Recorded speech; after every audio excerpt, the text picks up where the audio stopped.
Rats eat eggs.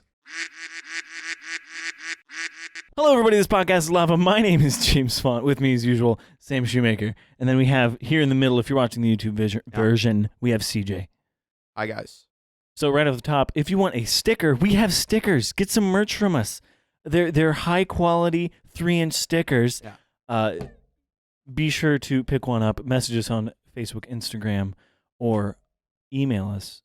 thispodcastislava@gmail.com. So today's episode is it's the third of our trifecta of myths and legends. We'll get to it. It's fine. Yeah. You have coasters. We have coasters as well. So pick up your merch. Sorry, interrupted you. Continue. Yep. So this is probably the last myths and legends we'll ever do. No, not really. It's just Why not? Well, this is the end of a series, and if we decide we want to pick it back up, we'll pick it back up. So today's myths and legends come all the way from Alaska. The Yukon. So I will ask the question, what does Alaska mean, the word? Well, James, Alaska is a Aleut word. That's like a native word, because there's a population of natives that live up there, usually referred to as Eskimos, but that's kind of generic. It basically means the Great Land or the mainland, kind of like Maine, but it's a completely different culture and terminology that was being used. So just now, how much I don't know how much research you got. How much do we buy Alaska for? $7.2 million. The looming U.S. Civil War delayed the sale, but after the war, Secretary of State William Seward quickly took up a renewed Russian offer, and on March 30th, 1867, agreed for the proposal. Whatever, they bought it. $7.2 million. No, wait. When I didn't hear the date. I'm sorry. 1867. Do the conversion on that. 7.2 million converts to 124.9. That's still super cheap for a whole state. Right. Yeah. And it is one of the largest states as well, I think. Landmass wise. Yeah. But I think it's Texas. Texas and Alaska. Yep. Yeah. Well, because Texas and then what? Texas is the largest, and I think Alaska is second. No? Alaska's way bigger than Texas. Yes. Because really? I know this fact because one of my friend's 12-year-old siblings you told can me fit this. like 3 Texas. All of the United States can fit inside of Alaska. Oh yeah. That's from a that's my trippy. source was a 12-year-old child. So who knows? Well, I don't know if that's true, but Alaska is the largest, then Texas, then California. So yes, it is. Well, that's a lot of miles. So it's 663,300 square miles. yeah, it's significant because it also has a chain of islands, which is not something you typically think of, but that whole like hook that comes off the end, there's a lot of islands that dot that area. And you don't think of islands as tropical, and I don't think Alaska islands are very tropical. No, but it is not necessarily like snowy tundra, because that's northern Alaska. Southern Alaska actually does experience more like moderate weather. It's not as severe, but as you go towards Canada, and we'll get into this with some of like the myths and legends and some of what happens is it gets into what's known as the Yukon. The Yukon is the Canadian side, and there's really severe winter weather, and people oftentimes, especially during the gold rush, would venture off into the snow and never come back and get eaten by wolves for all we know. You don't know. It's wilderness up there. Yes, though the southern islands off of Alaska are a very great place to go bird watching. I'll keep that in mind when I retire. I heard Bert watching, and I'm just imagining Bert and Ernie. But where's Ernie? Hey, we all know where Ernie was. In Vietnam, colorized. Up his butt? Yes. Nice. Anyway, Sam, so what are some myths and legends from Alaska? Well, first Alaska. up, the first one, and maybe there's probably a couple more that involve Inuit. I think it's Inuit wording. Okay. Which is like native wording, and I'm going to butcher it. So I apologize in advance to everyone. All right. But right up front, we have the Qualupalak. All right. And sounds good to my American ears. Yeah. Qualupalak is a creature of Inuit legend. Ooh. And essentially, it is a human-like creature with green skin, long hair, and very long fingernails. He comes in at night and tickles you. It's like my Aunt Gertrude. It just comes in at night, just scratches on chalkboards. Yes, breaks the fingernails off. That's great for an audio podcast. Go right back. Yeah. So, according to the legend, she lives in the sea and hums to entice local children to her embrace. She wears a what's the word for it? Amautic, which is essentially a native's like coat, one of their heavy fur coats that has like a built-in baby carrying harness in the back. It has a built-in baby. It's a built-in baby. Well, carrying compartment. well, so here's how the legend goes, right? So you have this humming green monster in the sea, and like, here little children, and then How would that lure children or anybody? I don't know, but what would happen is in a Inuit village, if the children were misbehaving or if they were, so it's a boogeyman. It's a boogeyman. Yeah. So they'd be like, oh, if you don't go to bed, then the Qualupalik is going to eat you. But not really. What actually the legend was saying is it would lure the children to the ocean's edge, and then it would scoop them up, put them in their baby carrying thing, and then take them to the bottom of the sea and raise them as their own. Which isn't terribly scary. It's not like it's going to eat them or rip them to pieces. No, it's just going to drown them and then put something inside of them that makes them breathe underwater. Yeah, apparently. So that's the Qualupalik. Be sick. I want to do that. That all I'm thinking the whole time you were telling this story, all I'm thinking is, wow, the first Alaskan myth is just this crazy green monster who's a pedophile. Oh, great. Yeah. Well, when I first started like looking into it, I was thinking that that it was going to. There's a lot of instances where people report a terrifying monster that they see, something that's like a blue creature or a green creature, and it's usually a person who just has some sort of skin disorder or deformity that makes them look unusual. And then, like, if you see them at night, you're like, oh my gosh, what the heck is that? Was it Pennsylvania? I can't remember which myths and legend, but the guy who would go out at night. That was Pennsylvania. Yeah, it was just a guy that had a deformity, and he went out at night so as not to scare people, and yet they still saw him and create a legend about him being like this terrible monster, and that's so sad. So the boogeyman is not just a deformed thing. It's more of just a bedtime story told by the mothers and fathers to scare their children into sleeping. But have you guys ever heard of the Northern Lights? I have. I'm surprised that you guys know what those are because they're such a They're rare such a thing. niche thing. It's definitely not like it's very hipster. Hundreds and hundreds of thousands of millions of pictures of them. It's very hipster to know about Aurora Borealis. I knew about Aurora Borealis before it was a thing. Before it was a thing? Yeah. Before the magnetic fields of Earth caused excuse me, same as the real hipster, he's wearing the flannel. That's right. Yes, I was wearing one all day today. He has the most facial hair right. He does have the most facial hair. No Shave November does not work on me or me. I guess I just don't have the genes for great big bushy beards, Yeah. So anyways, tell us about Hot Fuzz. Tell us about the Northern Lights, Sam. All right. So in today's culture, though, we're pretty familiar with the Northern Lights. With the Northern Lights, we're actually familiar with the science behind it. Okay. So we also know that the Earth is round. Yeah, we know the Earth is round. It's not flat. And so what we've generally come to learn about the Aurora Borealis is because this actually happens on both the North and South poles. It's solar wind coming off of the sun, traveling to Earth, and interacting with the atmosphere. And as it's interacting with the atmosphere and these atoms are colliding and such, it's traveling along the lines of the magnetic fields, essentially. And I am no scientist, so I don't fully understand how all of it works. So basically, in layman terms, some special wind is making shiny stuff in the sky. Yeah, special wind. Stardust. And so based on which atoms hit each other, that's what causes the colors to shift. And it's a very beautiful and fascinating thing. But you can imagine a time before the internet. I know, right? What boomers are we? 1996. Yeah, exactly. That's just when the public had it. I mean, the 1933. The CIA's 1894. They have their Model T hooked up to a supercomputer. It's like so you know how they'll be like, so you know how computers used to take up 3 houses and now it only takes up 1 room, like 1 desk, or your pocket. Well, no, never mind. Okay, I have a supercomputer in my pocket. Yeah, basically. So my phone has 6 gigs of RAM. So these people that are pre-internet and pre a lot of things, they look up in the sky and they see bright shiny lights, and like a lot of cultures that saw amazing, incredible things in the sky. They're like, ooh, what kind of spiritual godlike entity is causing this to happen?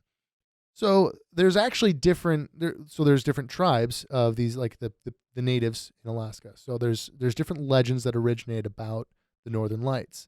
So the first one of the three that I'm going to be talking about is that the Northern Lights are spirits seeking the wandering souls of the dead who have died out in the Alaskan forest and woods. I mean, that makes sense. Right. Yeah. So the You're lights, like Grandma? well, the lights aren't the spirits, but rather they are the lights of the torches that the spirits are carrying. And so Grandma? they're shifting as the spirits move through the forest, looking for the dead and the wandering. Real quick, why do spirits need torches? Dark. It's dark out there. Okay. See? Well, that's a good question, guys. Now let's dig a little deeper into that. Okay. They need torches because they can't see the physical world. Oh. Think about that for a second. If they need torches, it means they have to see something. The only thing they couldn't see would be the physical world. That's why we don't get more ghosts communicating with us every day. Because they don't have torches. Because they don't have torches. So what we get, guys, listen, this is what we need to do. Guys. Get a bunch of sticks, right? Okay, guys.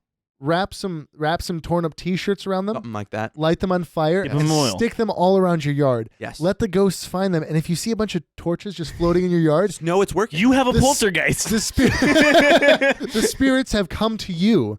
They saw your torches. They saw your Christmas cookies left out for Santa. My joke was supposed to be 5 seconds. Call the. But apparently it was funny enough that you guys thought it was funny. So cool. It was funny. You know, if you have ghosts in your backyard, call me at 1-800-EXORCISM and I will hook you up. Who are you gonna call? Well, Ghost Ghost CJ. He's had his neck snapped in half twice. Twice by people that are now ghosts. He's basically an owl now. He can just turn his head like all the way around. In the video, just edit it. Go all the way Yes, around. I'm that kind of editor. That's perfect. Perfect. Now, So they believed that. Okay, they believe that they're the yep. Yes. Now the second one is very similar to the first. Okay. This other tribe, I suppose, would be the best way to put it, believed that the spirits of the animals that they hunted were the Northern Lights. Primarily, for whatever reason, there's not a great deal of information, but primarily it's the beluga whales, the salmon, and the seals that are embodied in the Northern Lights. So perhaps the swimmy motion of the lights kind of translates to swimming sea creatures. That seems like a whale of a good time. It seems like a salmon good time. What's the other one? Let me just seal your mouth up there with some tape because that was whaley bad. Thanks, I hate myself now. Now, the third and final element of the Aurora Borealis that we'll cover is more of a generic, I don't know. It's a general, overarching urban legend, we should say. All right.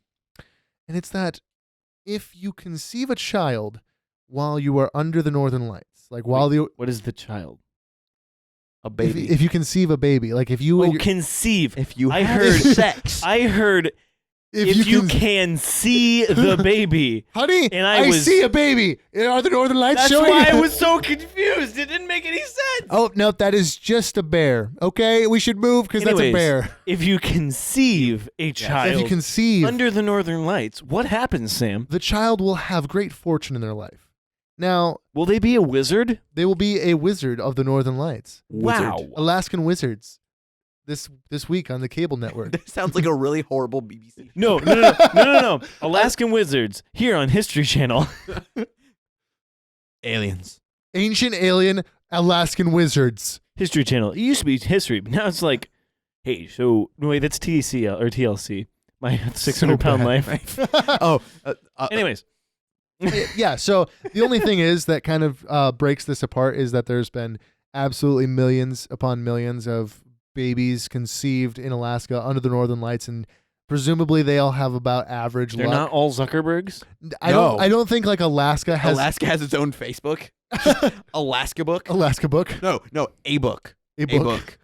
A book.org. Hey, do you have a book?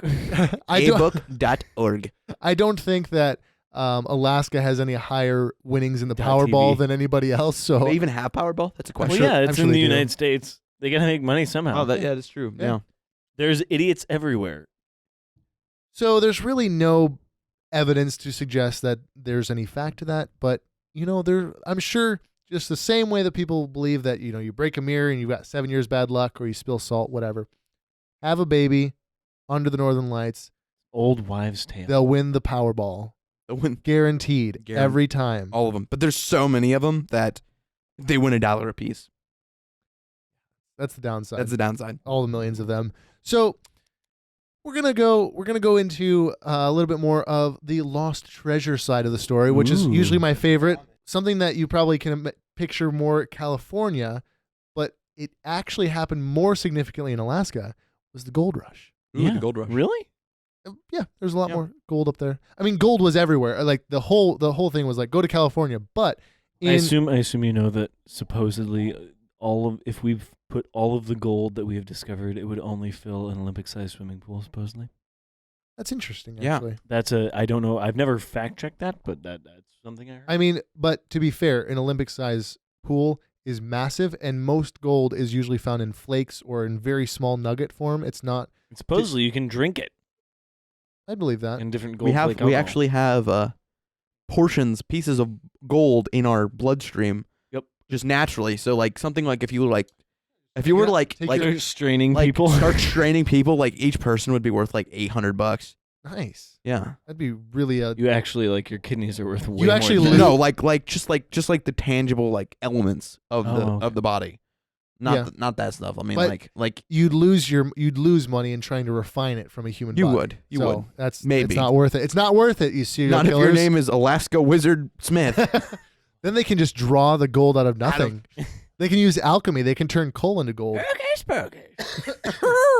So the interesting thing with this is, back in those days, and I guess I should frame this. This is roughly around the winter of 1896 to 97. That's when the major Alaskan gold rush occurs. But because of, communication at that time, really, they didn't hear about it until June 15th of 1897. So Okay. basically summer. Yeah. It's like this all happens in the winter, and then it takes that many months for someone to finally either by horse and buggy or by ship, usually by ship, to come down the coast to California and go, hey, up north, we found some gold. You guys want to come? And then everyone's just like, boom, we're going to go to Alaska now. Now, on July 17th, there's a fellow by the name that really only traveled down to us through the history books known as Frank. Okay. I know it's a bit generic, but I'm sure that there's probably some resource out there that would give a better name, but this is just what I came across. Frank Charles. Yeah, Frank Charles. He's from Welsh Hill, Pennsylvania, and which it's a very far distance from Pennsylvania. Yeah, to it's to a Alaska. good It's a trip. day. It's a good day. It's a good day good trip. day trip. Yeah, a good on day foot, trip. on foot. It's Oh, so like I said, no, but no, he's probably taking a train. I was just following along with the 30-day joke. trip. But he's probably like the only person on that far reaching of the East Coast, basically, who travels all the way to Alaska with this news of gold that came down after the winter came.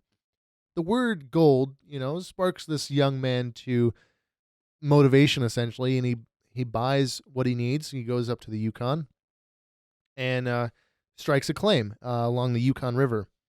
And, there's not much word from him. It's like, where'd he go? He comes back with about a dozen or so fruit jars Okay. full of gold Oh. nuggets, gold dust, the gold that you want. And oddly enough, he wasn't a stingy or a selfish man. So he actually goes around and he starts sharing this gold with family and friends just as a means of charity, to be kind to the people that he loves. Not most, but a lot of them, the people that came back from the gold rush were hoarding gold and became very different people with I think Money changes a lot of people. there was a term for it, I think, at the time where they called it like gold fever or something, where people would actually become Precious. people would actually become kind of jerks because of treasure that they found. So he enjoyed his time, and he said that there was more where that came from. This was just a sample, according to him. Oh, wow. Yeah, so 12 mason jars, Wow. or I guess fruit jars, so probably like a mason jar, like that. Well, if you're watching on YouTube, it's about like that. Probably like A lot of gold. 8 ounces. Yeah, Like that. Yeah. yeah, and 8 that's ounces of gold. 8 that's a ounces good- of gold that's back a good then claim. and now is quite a bit. lot of money. That's a good claim. So he goes back out there on a second expedition to claim more, but there's no contact from him. Oh no. Yeah, like no contact from him. Going And dark. Bravo 6 going dark. So he gets, or eventually, rather, his sister gets a letter from some strange trapper that says, "Hey, I found your brother. He is dead from sickness." The end. Like that's And that would be pretty sad, but it's not unusual back in the 1800s. Sure, this is like the almost the turn of the century, so it's getting close to the 1900s. 1880, 1890. Well, this happened in 1897, so it's right about the turn of the century. But still, that sounds kind of suspicious. Like no word before then. Oopsie doopsie, your brother dead. See, and she knew him to be a very hardy man. Yeah. He was well versed in how to survive in the outdoors, that kind of thing. So what she does is she scrounges around the last little bit of gold that was given to her by her brother and funds a trip out there to go see him, or to go rather to his claim and see what she can discover. So she finds his cabin and his body as well. 4 months, 4 months it's dead. Still in there? 4 months dead, just laying on the bed, dead. And because of the cold, it's perfectly preserved, essentially. Just laying there It's dead. a little mortifying to see your dead brother. Yeah, and nothing was out of the ordinary in the sense of This his trapper is terrible. Yeah, apparently. His body just being there, looks like a normal death, maybe by sickness for all she knows, because he's in his bed, whatever. But the house is kind of turned over. It's got some cupboards open. It's got floorboards that are kind of pried up, things like that. She actually has the body investigated by a local doctor, and then embalmed and shipped back home so that she could, perform last rites and everything. So as legend has it, the rest of that man's gold, whether he got it all from the claim or not, there could still be some in the river claim that he had, but he hid all of it in more fruit jars. So, according to her, he would not be so foolish as to hide it in a cupboard or under a bed or in the floorboards. Because he's not dumb. Right. So the legend essentially just goes that this man died with a claim that was very, very wealthy in gold, been left undiscovered. Whether it's still in the river or whether it's buried somewhere in fruit jars, as far as she knows and as far as he knows, the gold is still in his cabin somewhere or on his claim. So if you're in Alaska, Look for you know gold. exactly where this cabin is. You got an address? Drill down and find oil. It's probably 704 Klondike Road. Ooh, what would you do for a Klondike gold? I hated that.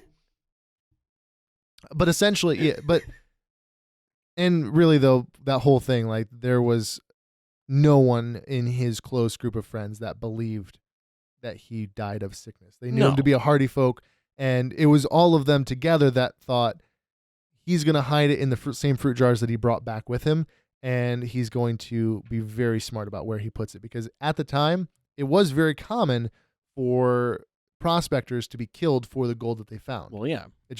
That's how it was. People get killed for money all the time. Yeah. Right. So what gets even better is our next story, because we're going to talk about Mad Trapper Johnson. Ooh. Mad Trapper Johnson. Different than the trapper that found this last guy.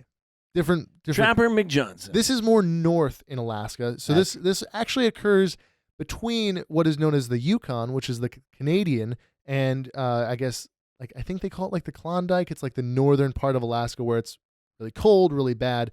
So Mad Trapper Johnson is actually known for going around and killing the prospectors for their gold. Like we were just talking about. He takes their gold and leaves them in the snow. And he becomes rich without having to do any of the work. He just shows up. Hey, look at that. You found some gold there. That's nice. Wow, look, I found some gold. Wow, look at this. Profit off of my job that I did. I'm a very good prospector. It's like the Cards Against Humanity card, which is find trapper or find find prospector, kill prospector, profit. Exactly. So he also was known for stealing Indian trap lines. So, to explain that a little bit better, just with like even American settlers, they would go and they would set up like along a creek where the beavers were very popular or something like that. And they would set up numerous traps. Well, this guy knew where the Indians were actually setting up their lines of traps. And then he'd go along before they got to him and go, oh, look, I caught a beaver. Ooh, look, I caught another beaver. This guy just sounds like an entrepreneur from this time. Just really day and age. Sounds like a really crappy. He's like, so guys, you got to grind all day. Yeah, bro. I drink Red Bull and I live with my parents. Yeah, I pay him rent. I've got the AirPod Pros. What are you talking about? Sorry, what? Sorry, I couldn't hear you couldn't hear you over the I can't hear the broke. I can't hear you over my beaver skin flap hats, I have the gold version of the AirPods Pro. So I had the old AirPods, sold them for $200, bought the new AirPods Pro. His his hat for like, ear warmth is just two beaver tails just hanging down on either side of his head. He's like, hey guys, I'm Mad Trapper Johnson. Hey, Trapper Johnson. Hi. He's a YouTuber. Hey guys. Hey guys, I'm Mad Trapper Johnson. With another gold hunting episode. Today we're killing 3 new prospectors. No. He's just showing his gold and his wealth. He's flexing, and then there's just a dead prospector in the back. Yeah, that's the title. We found gold. He Logan Paul's his way. He Logan Paul's his way into gold, basically. Anyways. So in 1932, Mad Trapper Johnson is actually shot dead by a Canadian Mountie. Because previously, he shot and killed a Canadian Mountie police. So there's a warrant for this guy. Yeah. He was actually, again, he was known for going between the two sides of the American state of Alaska and Canadian.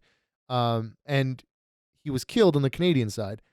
However, none of his treasure was ever found. And presumably, with all of his murdering, he had at least a significant cache of gold. Or maybe it was all made up in his head.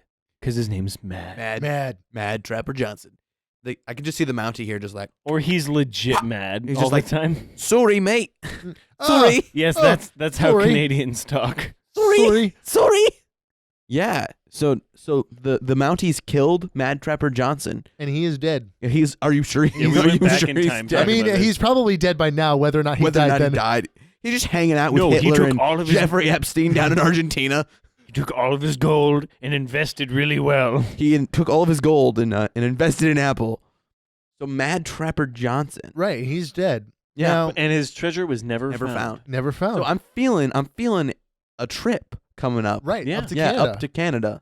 Well, and if we close our eyes the entire time, we will have technically never left the United States. Well, actually, imagine this though. There's actually a number of imagine this. There's a number of shipwrecks along the Alaskan coast that contain gold. The Titanic? Yeah. Sweet. So there's a location along the coast. What kind of ships? Are we talking pirates or what? This would be freighters. Steam freighters. Typically, well, again, it was much better to transport the gold and stuff from north down south to California or Oregon via ship. And so there is a very high chance of there being a ship along by the Kodiak Island, or the island known as Kodiak. I don't know. Is that where a bunch of cameras were shipped? Yes. Wait, that's Kodak. That's Kodak. Kodak Island. It's just a bunch of film. Sam's Paradise. And it would be frozen, so extra good because that would keep the film mint. Yes. Freaking nerd. So the estimated value of this ship's cargo was between $8 and $24 million in gold. Wow. So this all takes place right about the turn of the century. Okay. At least the shipwreck takes place then. So it's probably worth a lot more money. Absolutely. So the ship was called the Aleutian, and it was loaded with gold from the mining regions of Nome and Fairbanks, Alaska. Now, Nome. It's actually spelled Nome, not G. Not Gnome, but Nome. Gnome. It's spelled Knome. Gnome. Like a knife. Or a canat. Wait. So it's traveling down with a shipment of gold, and it gets hit by a storm, which pushes it off by about 100 miles from its course. And there were survivors. So the survivors reported hearing that the ship, there was a sudden like grinding noise as the ship strikes a rock, basically. Runs aground. They hit Dwayne Rock Johnson? What? I knew he was alive for that long. He's just swimming out there. Boom! Hits the whole ship. It sank apparently within 8 minutes. Okay. And there was only a handful of survival. Well, boats and planes handful are of magic survivors. anyways. Yeah. The ocean's not even real. So when these survivors eventually did reach safety and lived to tell their story, they told of this massive shipment of gold that was on the ship that goes down. And there's really nothing they can do. I mean, at that time, there was no technology to rescue a boat of that size in waters that would be that cold. No. So it took many years when eventually a pilot actually is flying over the area and he accidentally spots at low tide a ship off the coast of the Kodiak Island, and it's sitting there. It's on a rock basically. It's sitting there out in the open at low tide with like the masts through the bank. Not sure. Okay, going back. Pilot. The pilot spots it. I think he mainly sees like the masts coming out of the water by this massive rock, and there's actually been other locals that have reported seeing He's like, that's masts a weird at looking the time. tree. Yeah, look at those trees coming out of the water. That's interesting. And he's familiar with the legend, so he actually goes back and starts to like get people interested to say like, hey, I know where this is. We're gonna go get that gold. We'll go at low tide. We'll go to Kodiak Island. It'll be great. Problem is, he doesn't tell anybody where exactly he spots this. And then he dies. He dies in a plane accident shortly after Only that. a good pilot. Yeah, apparently not a very good. Great pilot. Although planes back then, I mean, it was Jeffrey Epstein. To be fair though, planes at that time were pretty terrible. So like planes. I mean, this is after the accident, so turn of the century, move that forward even 10 years, and still planes are pretty crap. Like biplanes is what you're talking about. That barely stay in the air. So let's this would be like the 30s probably. I would guess. Yeah. Yeah. So you've got biplanes. Very short, small engines, not built to fly very far, not built for durability. Certainly, it's definitely not built to fly in the negative 190 degrees of Alaska. Well, hopefully he was flying in summer because that's an open cockpit, and he'd just be like, "My controls are frozen, and so am I. We're going down." Oh yeah. So the gold's still out there. Nobody's found it yet. Basically, and oddly enough, there's more ships out there, including ships that are located near that ship. So if you went out looking for what was the name of that? The Aleutian. The Aleutian. You might actually find something else, and most of the ships that went down, the larger ships, were all significant gold-bearing vessels. So there's actually... So one of the many ships that you might find out there, just really quick, we're going to breeze through two ships that you might find while looking for the Aleutian. One is the sloop, the Servia. It's also Servia. The sloop. Servia? Well, sloop is the type of boat, and then Servia is the name. Sounds like a song title. The Sloop Servia. Sloop Servia. Sloop Servia. I don't know. I hate everything that just happened. So one of them, I'm just going to save you the time. I love you, CJ. You're my favorite. You can't say anything around me. I just take it so far. Yeah, it's good. So one of them would be the sloop name. So one of them was a slooped. What even was it poop? Okay, I'm good. So one of them was a sloop named the Servia, which sank off of Kodiak Island in 1905, which is a little bit later than the Aleutian. It was carrying a smaller load of about $35,000 in gold, which still would be worth. That's like, I mean, it's only like probably close to 100 million. Only like all of the money that I've ever seen in my entire life doubled. It'd still be like $100 million in like modern U.S. money. The other was a schooner named the St. George, which sank in 1878 with around 15,000 in gold, which would still be that's good. That'd be nice. I would put a down payment on a house with that.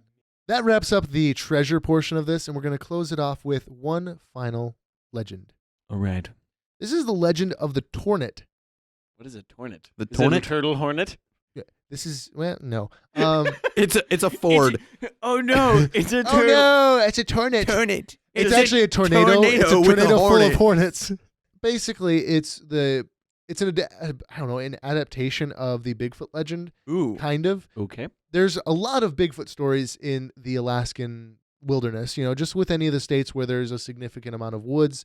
Everyone sees the Mothman, the Sasquatch, the dire wolves. There has been rumors, actually, of possibly dire wolves still existing in small packs in Alaska, which basically it's like wolves that are the size of bears. People have been found like headless and stuff in the woods, like eaten off, like their heads are eaten off. Pretty scary. But this is actually more the tale of what some claim is an oral tradition of giants living in Alaska. Well, according to a bulletin by the American Museum of Natural History, the Alaskan Tornit are described in these quotations. In early times, the Tornit, a race of very large people, inhabited the country. They quarreled with the Eskimo because the latter intruded upon their land. This made the Tornit angry, who broke the ground with their lances and spears and split rocks into pieces. Whoa. End quote. Quote, it is believed that the Tornit and Liquan, both races of giants, inhabited the interior. End quote. Interesting. There actually is more than just the Alaskan rumors or legends of giants. Ohio has some. I think several states do, of these people groups that were just larger than normal. But the oral tradition of this actually goes back to supposedly when there was the ice bridge across that, across the Atlantic there. Atlantic to Russia. Right. Yeah. And that's where a lot of the people traveled across back during one of the ice ages, presumably. And there's supposedly an oral tradition that goes all the way back to when those people crossed over. They encountered the giants and initially were peaceful with them. They lived in separate villages. They would trade intercommunicatively. I don't know. You say like Tornit sounds like a person or something. Like yes, but it's probably derived from like an Eskimo word or an Inuit word, something like that. So it's it's whatever they're called. So there, according to the oral tradition, there were peaceful terms for a time, and the people that actually came over from Europe actually brought with them the technology for boats, kayaks, things like that. And saying the word technology. Right. At that time, it's technically fire is a technology. Technically, they brought boats. Oh, it's weird to think about that. And rock work is technology.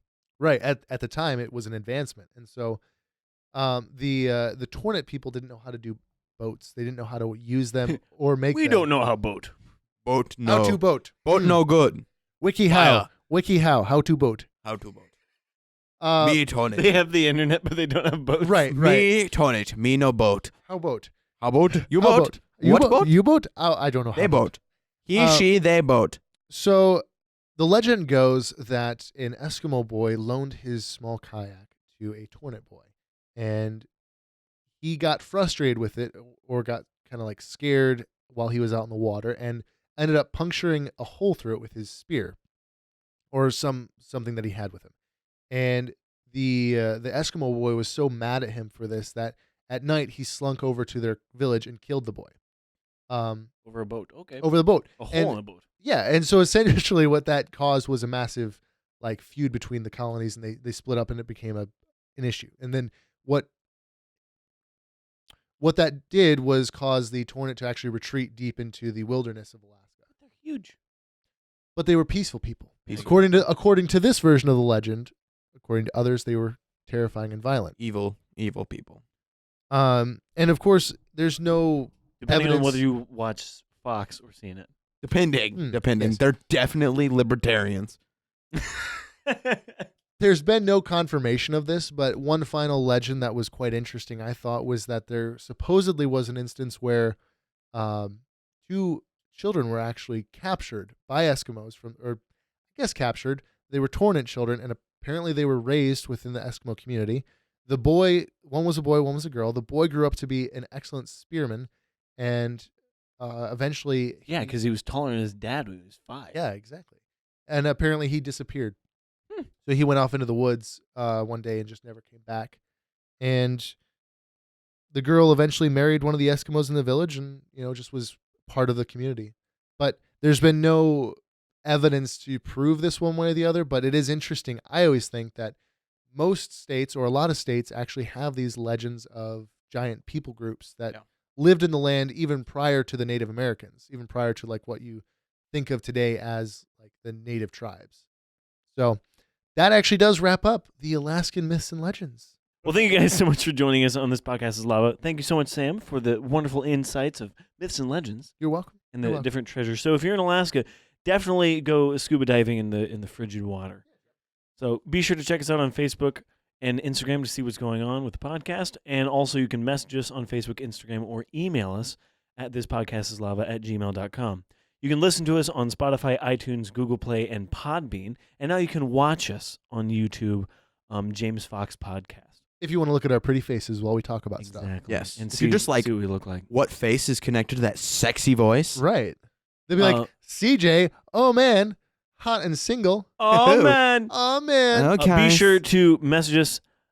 Give us your deets. We have stickers and coasters now. So if you want to set your sweaty beverage on a wooden table, protect your table. Preserve with your this. table finishes with our lovely, lovely logo. And if you want to put a horrible sticker on your car because you're a heathen, be sure. Or to your do laptop case. You know? Laptop. Or if you want to be a rebel, just straight on the laptop. Just straight on the laptop. Just cover on your the screen. Just cover Actually, your From the screen. Well, thank you guys so much for joining us. Have a wonderful morning, noon, or night. Bye now. Hasta la vista. You get 2 extra pixels with the bezel. Just gets like half a pixel.